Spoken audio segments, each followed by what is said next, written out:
Hey everyone, welcome back to the channel. Bobby Hams here with my review of Blumhouse's latest horror film, The Invisible Man. Now, I'm cautious to call it a horror film because the movie itself is very suspenseful, and it's more of a psychological thriller because, let's face it, the fact of an invisible man or invisible person just standing there right next to you, looking at you, and you have no idea that they're there, that in itself, just disregard all the story with the story in the movie, just that idea by itself is very unsettling. It's an incredibly invasive and just an invasion of privacy kind of thing, and it's scary just by itself.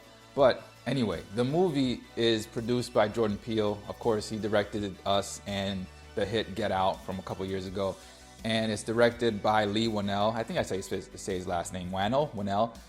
In any case, he directed Insidious Chapter 3, and he did the Upgrade movie from 2018, I believe. And I saw Upgrade, and I started to watch Insidious Chapter 3, but I never got around to it. So anyway, Upgrade was done for a very small amount of money, and The Invisible Man itself was also an incredibly small amount of money because Blumhouse has a reputation of financing incredibly just bottom drawer, just floor level film projects. And Invisible Man cost about $9 million to make.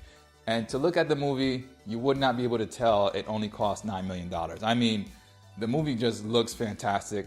It doesn't look as good as something like Roger Deakins would have done, you know, on Blade Runner or 1917 or anything like that. But the camera work more than makes up for the budget.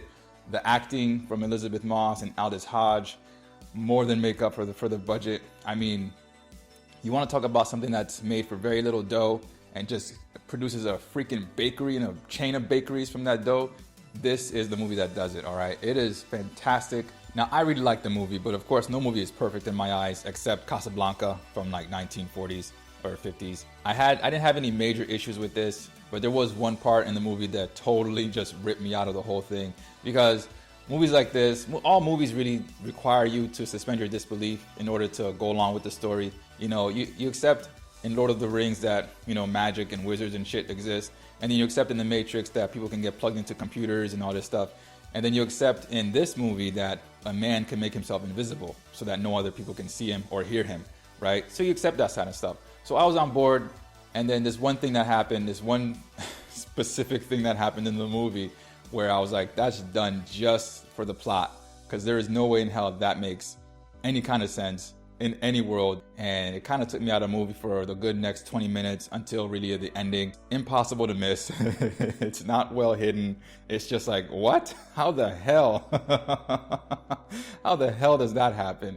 But like I said, I mean, I enjoyed the movie.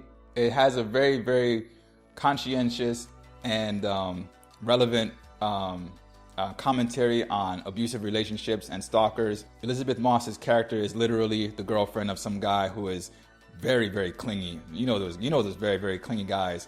They're just these losers who can't take no for an answer, and they prey on these women who and girls too. There are women who are like that too, but it's mostly men who are very aggressive in that kind of sense.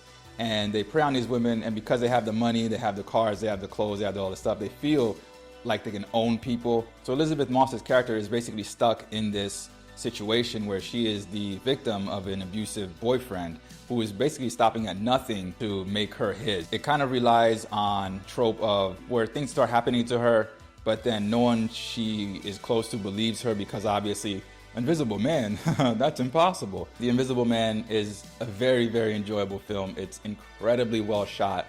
I mean, I'm comparing it to 1917 in the camera work field because even though 1917 was a one-shot gimmick, and you should see that movie also. If that movie's still in theaters near you, go see 1917. The story is hella basic, and everything about that movie is hella basic, but the camera work is absolutely stellar camera work. And it won Roger Deakins the Oscar for cinematography. That movie is spectacular camera work.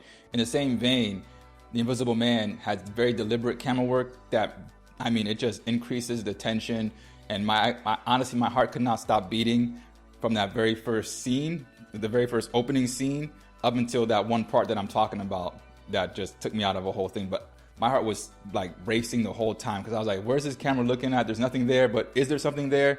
But there's nothing there, but is there something there? And it was nerve-wracking.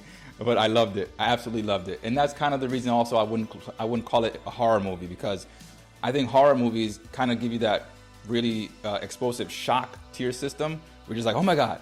But then suspenseful movies, they kind of just make you start scratching at the table and like, you're just kind of like, what's gonna happen? What's gonna happen? What's gonna happen? So that's what I would call it, a suspense movie. But if you have 2 hours and about 16 minutes, 2 hours and 20 minutes, you can spare, then use it watching The Invisible Man. You won't regret it.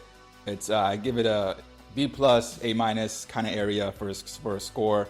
But go see it, go see it, go see it. So that's gonna do it for this review. Thanks a lot for watching. Like and subscribe if you'd like to like and subscribe to things. And I'll see you in the next video when I'm visible.